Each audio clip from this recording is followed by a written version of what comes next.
posisinya adalah posisi contoh seperti ini. Oke, izin, ini contoh aja. Kita pegang di tengah-tengah body harness, terus kita angkat. Kita pegang, terus kita turunkan pelan-pelan. Bikin nyaman dulu, bikin enak dulu, baru kita bikin nyaman dulu pokoknya. Bikin enak dulu, terus kita safety-kan.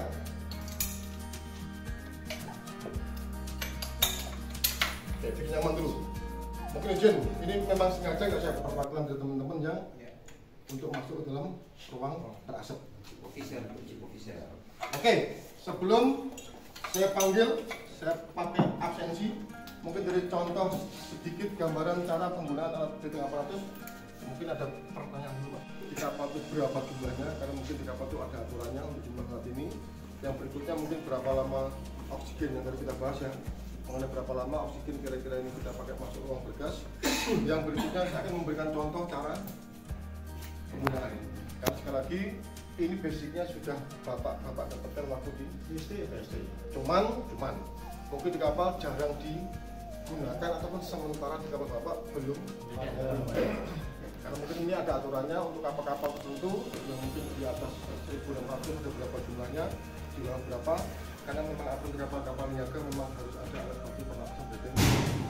Cuma ini gambarannya nanti kalau tiba-tiba bapak mungkin umpamanya pensiun, tiba-tiba pindah ke kapal niaga, ada gambaran mengenai alat bantu breathing aparatus. Sekarang saya masuk ke nama alatnya. Orang kita menyebutnya BE. Kalau kita mau gambaran alat ini mungkin nama konteksnya adalah SCBA, Short Contact Breathing Apparatus. Jadi fungsi BE ini adalah untuk membantu pernapasan kita sebelum kita masuk ke suatu ruangan. Yang pertama, ruangan tersebut kadar oksigennya sudah mulai menipis. Yang kedua, ruangan tersebut ada kadar gas. Gasnya juga dibedakan dari dua, gas yang kelihatan dan gas yang tidak kelihatan. Contoh gas kelihatan mungkin asap. Andai kita mungkin masuk ke ruangan ada asapnya, berarti ada suatu rumah kebakaran. Di kapal nanti, kalau di kapal-kapal niaga, selain kita siapkan alat breathing ini untuk pemadaman di suatu ruangan di kapal yang mengalami kebakaran, ada alat bantu lagi, tambahan lagi namanya fireman outfit. Baju silver yang tahan panas itu, tahan api, tahan panas ya. Ditambah lagi ada kampak, ada alat bantu pernapasan, plus ada tali, plus ada sensor atau alat penerangan. Itu sudah disiapkan di atas kapal kalau terjadi kebakaran di suatu ruangan di kapal. Artinya di kapal nanti saat terjadi kebakaran, kadang-kadang itu salah persepsi. Cepat bawa selang, cepat bawa apar, tapi tidak membawa alat bantu pernapasan. Karena kalau kita mungkin membuka pintunya dan ruangan tersebut ada asapnya, mungkin kira-kira berapa lama sih kita bisa menahan napas saat masuk ruang berasap. Nggak sampai hitungan detik, kita langsung keluar. Karena efeknya pasti bisa napas, dan kedua mata kita bisa perih karena terkena oleh asap. Ini kalau terjadi reaksi dari asap. Kalau gas yang nggak kelihatan, di kapal-kapal itu mungkin ada ruang tertentu yang O2-nya sudah hilang, sudah habis, berubah menjadi N2A, H2S, nitrogen sulfida. Kalau di kapal-kapal niaga biasanya nanti ada ruang-ruang di bawah yang mungkin itu harus sering dicek, dikontrol. Takutnya platnya sudah mulai keropos, mulai korosi, takutnya mengalami kebocoran, dan itu ruangannya sudah tidak ada oksigen. Jadi sebelum masuk, biasanya di kapal-kapal niaga ada namanya Entrance Permit, izin dengan pimpinan di kapal. Yang kedua, sebelum masuk ke ruang yang berbahaya, minimal harus 2 orang. Yang berikutnya dicek menggunakan alat pendeteksi gas. Itu di kapal-kapal niaga. Karena sekali lagi, kita kembali ke mekanisme kapal. Saya pakai contoh Pak, ini contoh aja. Mungkin contoh. Ini saya pakai contoh besi. Besi 1 kilo, saya lempar ke laut, dia pasti tenggelam. Tapi kapal yang ribuan ton beratnya kok bisa nampung. Berarti di dalam ruangan kapal itu dibikin sekat-sekat, ada apa? Udara yang itu harus sering dicek. Kalau takutnya plat itu masuk ke dalam air laut, takutnya korosi, takutnya keropos, bisa bocor, bisa mengalami keadaan emergency. Makanya mungkin sebelum masuk, kita pastikan alatnya berfungsi secara maksimal dulu. Karena sekali lagi sebelum kita melakukan tindakan apapun, alatnya harus dicek dulu supaya saat nanti kita estimasi atau action, alatnya siap digunakan. Ini gambaran untuk fungsi dari alat bantu breathing apparatus. Sekarang saya masuk ke jumlah di kapal. Di kapal nanti ada aturannya untuk kapal di atas 1.600 gross ton. Ini cuma ada 4 set. 2 atau 4 ini harus ada spare cadangan tabung oksigen. Berbeda kalau di kapal kita ada kompresor khusus untuk mengisi tabung breathing aparatus. Mungkin untuk aturannya, jadi satu set itu harus ada cadangan 2 tabung. Takutnya pas saat kita belajar tiba-tiba terjadi emergensi, kita pakai alatnya masih ada cadangan tabung oksigen yang ada di atas kapal. Itu jumlah yang ada di atas kapal. Terus penempatan di kapal ini biasa ditempatkan dalam sebuah koper. Jadi 4 atau 2 itu jangan semuanya disimpan dalam sebuah koper. Satu set alatnya harus posisi siap, ready, harus siap. Apa namanya situasi emergensi kita nggak pengen tapi bisa serta sekarang. Ini untuk mengetes pressure, tekanan udara yang ada dalam sebuah tabung. Aturan di kapal isinya ini 200 sampai 300 ton. Jadi ini ada yang berapa lama kira-kira dipakai? Saya jawab tadi sekitar 30 menit.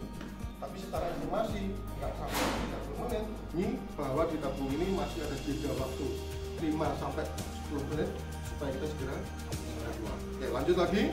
Selain masker, ada regulator, nanti terkonek alat ada selang, konek ke valve. Ini keran oksigen untuk membuka sirkulasi, menutup sirkulasi udara. Ada tabung, silinder, ada body harness, yang terakhir ada safety harness. Artinya alat ini harus satu set. Satu rusak, satu nggak berfungsi, dianggap tidak bisa digunakan. Ini untuk kelengkapan di kapal. Tadi saya menjelaskan mungkin untuk berapa lama kira-kira estimasi alat ini. Mungkin kita cek dulu. Bagaimana ngeceknya? Kita lihat regulator sambil kita buka valve-nya. Dan pastikan saat dibuka ada bunyi dan jarum ini naik. Ini contoh aja Pak, gambaran saja. Ada bunyinya kling dan juga jarum ini naik. Berarti supply oksigennya sudah tersuplai menuju ke masker. Memang di sini kita isi cuma sekitar 100 bar ataupun 10 PSI. Karena satuan oksigen itu saat masuk ke tabung sudah berubah, bukan volume itu tapi bisa bar, bisa PSI atau meter. Jadi kita pakai, kita isi sekitar 10 PSI atau 100 bar. Estimasi dipakai sekitar selama mungkin sekitar 15 menit. Tapi nanti sebelum oksigen di tabung ini habis, nanti alat ini akan memberikan peringatan, ada suaranya.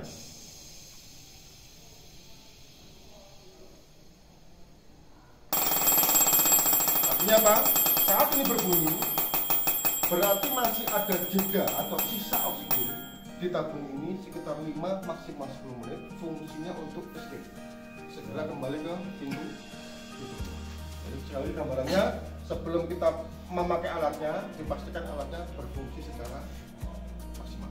Baik, izin sebelum saya contohkan cara penggunaan, mungkin dari sini ada tambahan atau pertanyaan Pak Minto, monggo bergantian. Pak, izin nanya, ini dengan isi tabung selam yang kita pakai untuk berjalan itu bedanya apa? Kalau untuk oksigennya, kita biasa mengisi menggunakan oksigen biasa, Pak Minto. Cuma mungkin secara teknis kita isinya biasa di pagi hari, karena mungkin udaranya masih segar. Jadi bukan untuk oksigen yang dipakai untuk di dalam rumah sakit. Nah, itu beda. Dan itu mungkin pengisinya sudah ada. Harganya biar lebih lama pakai, kita ganti pakai yang selam. Nah, yang itu kan panjang kan, tinggi ya. Kalau untuk pengisian kompresornya itu khusus. Jadi bukan contoh, bukan kayak seperti itu kan untuk kompresor angin biasa. Ya. Jadi mungkin ada kompresor khusus yang mungkin memang olinya dari oli nabati, kita memang kita punya. Jadi mungkin secara teknis ada kompornya untuk mengisi tabung ini, dan cara ngisinya tabung ini harus direndam dalam Air. Sama kayak ngisi scuba. Kayak scuba sama. Ya. Scuba sama. Jadi udaranya seperti udara biasa Pak ini. Pakai oli nabati juga. Sama. Cuma mungkin kompornya yang berbeda. Regulator. Regulatornya yang masuk. Pengisian berbeda. Tinggal ngisi. Cuma untuk oksigennya tadi Pak Minto menanyakan, oksigennya sama, pakai udara beda. Cuma mungkin biasanya kita ngisinya di pagi hari karena udaranya masih segar. Kalau di kapal itu biasa direndam dalam bak besar terus diisi es batu supaya lebih adem. Ini gambarnya aja. Pak Minto di gambar Minto tadi udaranya pakai udara biasa aja. Bapak izin silakan. Pak, untuk alarmnya itu ada getarnya juga nggak Pak? Maksudnya Enggak kan itu suara doang. Kali-kali nanti di kapal itu lagi bising-bisingnya nanti nggak lagi ting-ting-ting kayak gitu. tidak ada, jadi tidak ada getarannya, cuma ada bunyi suara seperti itu. Yang merek-merek Dredger mungkin biasanya bunyi seperti itu fungsinya sama, menandakan bahwa yang pakai ini segera escape, segera keluar karena di dalam tabung ini ada sisa oksigen antara 5 sampai 10 menit. Jadi mungkin kalau untuk kesannya tidak ada getarannya. Ini gambarnya, cuma ada suara bunyi aja. Ini bisa bel, bisa seperti fluid, tergantung merek dari bedeng aparatus. Kalau untuk menyelam, mungkin ya ini saya gambarkan ini perbedaannya. Untuk menyelam tuh dia fungsinya sama, membantu sistem napas kita, cuma dia khusus di pekerjaan underwater. Jadi scuba, self contained underwater bedeng yang mungkin alatnya hampir sama tapi berbeda. Alat ini BE ini dilempar ke laut dia tenggelam, tapi kalau scuba ngambang.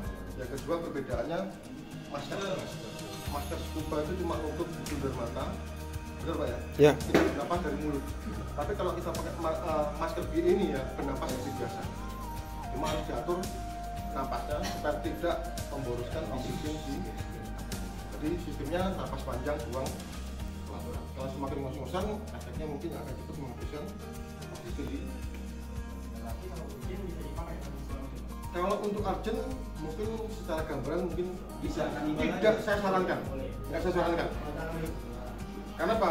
Saat kita pakai alat ini untuk menyelam di bawah, mungkin efeknya bisa. Jadi kalau scuba itu pakai untuk emergency aset Bisa. Berbeda. Mungkin Pak. Boleh. Maksudnya kita pakai tabungnya tetap, tapi Tabung. regulatornya kita ganti pasangnya ke sini. Gitu Pak Topik. Ya. Tabung selam dipakai buat pas. Tabung selam dipakai untuk tabung breathing. Ya. Kalau dari ukuran dan bebannya Beda-beda. Maksudnya daripada nggak selamat, harus Oh emergency, kalau emergency lakukan apa saja. Ini emergency maksudnya. Tapi kalau memang standarnya ya saya sarankan jangan dipakai. Latihan jangan. Latihan jangan. Karena kalau memang sudah emergency, memang sudah urgent ya mau nggak mau harus kita pakai karena memang untuk keselamatan kita. Ini gambaran topik. Jadi kalau untuk emergency diganti tabungnya aja nggak masalah, bisa. Cuma mungkin lebih beda.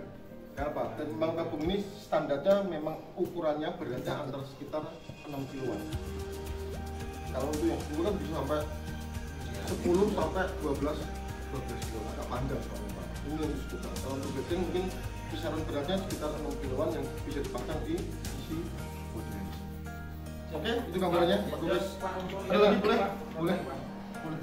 Kalau untuk masa berlakunya ada Pak? Expired untuk oksigennya. Iya. Kalau untuk oksigen expired itu mungkin kita nggak pernah cek secara teknis, cuma saat kita tes sudah ada bau-bau karat, bau-bau. Kita pegang, terus kita turunkan pelan-pelan, bikin nyaman dulu, bikin enak dulu, baru kita bikin nyaman dulu pokoknya, bikin enak dulu, terus kita septikan.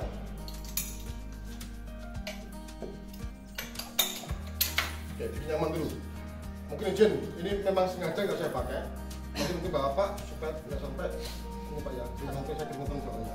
Ini cuma contoh aja, yang penting ngerti cara teknik cara Masang. Pakai. angkatnya. Nanti masalah pakai masker tinggal di pakai aja. Cuma saya tambahkan gini, yang nanti kalau Bapak pas di kapal nanti rambutnya panjang atau gondrong, intinya jangan sampai rambutnya masuk ke sela-sela masker.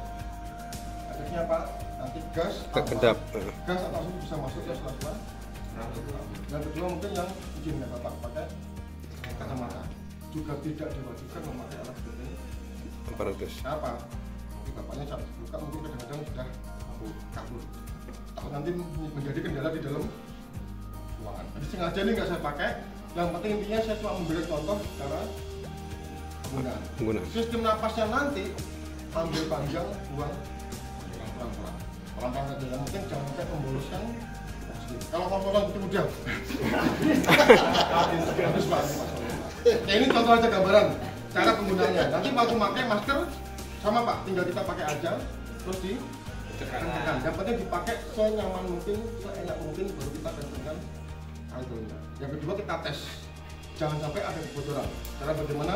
Kita matikan dulu tutup dulu. Nanti saat kita bernapas tidak ada oksigen masuk, berarti sudah kedap dan tidak ada kebocoran. Ini contoh aja, teknik untuk mengecek supaya tidak ada kebocoran di sela-sela. Baik, sebelum nanti perwakilan apa ya? Kita cuma siap 3 alat. Yang penting gambarnya nanti Bapak sudah saya kasih gambaran cara penggunaan, cara pakai maskernya nanti bebas. Yang penting dipakai aja, dipakai nyaman dulu sebelum masuk, nanti kita cek terlebih dahulu. Oke, sebelum saya panggil, kita random aja. Yang penting intinya ada sedikit gambaran cara penggunaan alat BT aparatus. Mungkin ada